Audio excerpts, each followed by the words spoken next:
This hearing of the Senate Foreign Relations Committee will come to order.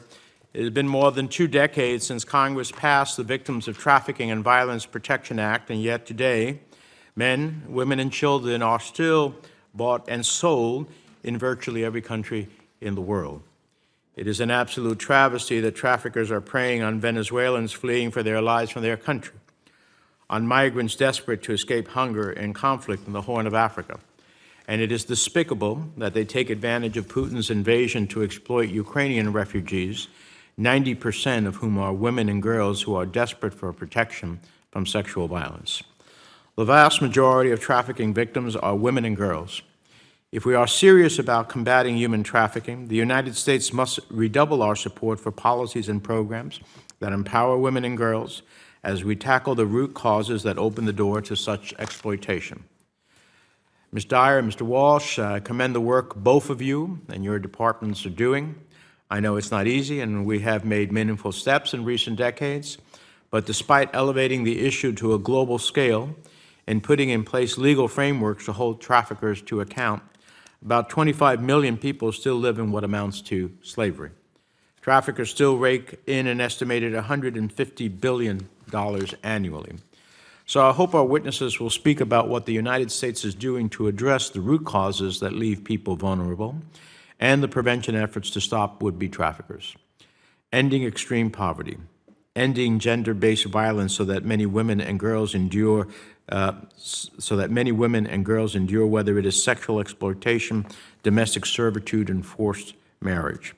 Fixing a broken migration system here in the United States that allows coyotes and other human smugglers to force children into debt bondage. Forced labor trafficking is ultimately the result of governments failing to protect workers' rights. When employers don't respect labor laws, it creates an environment where workers are vulnerable to exploitation.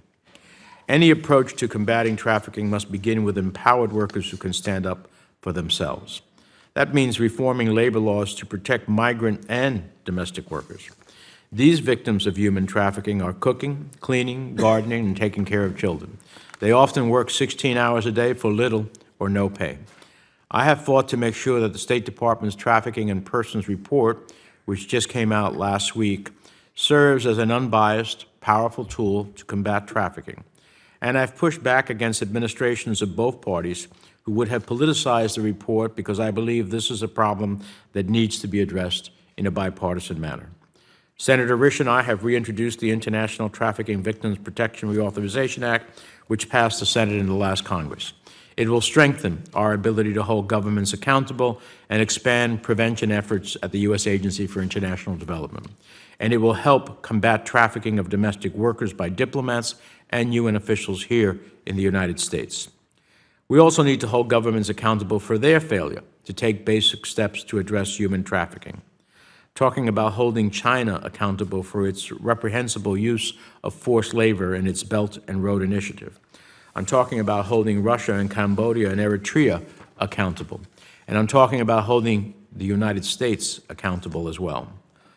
I'll end by noting that this year the government settled a case where more than 100, mostly Spanish-speaking children, were working graveyard shifts at our nation's largest slaughterhouses.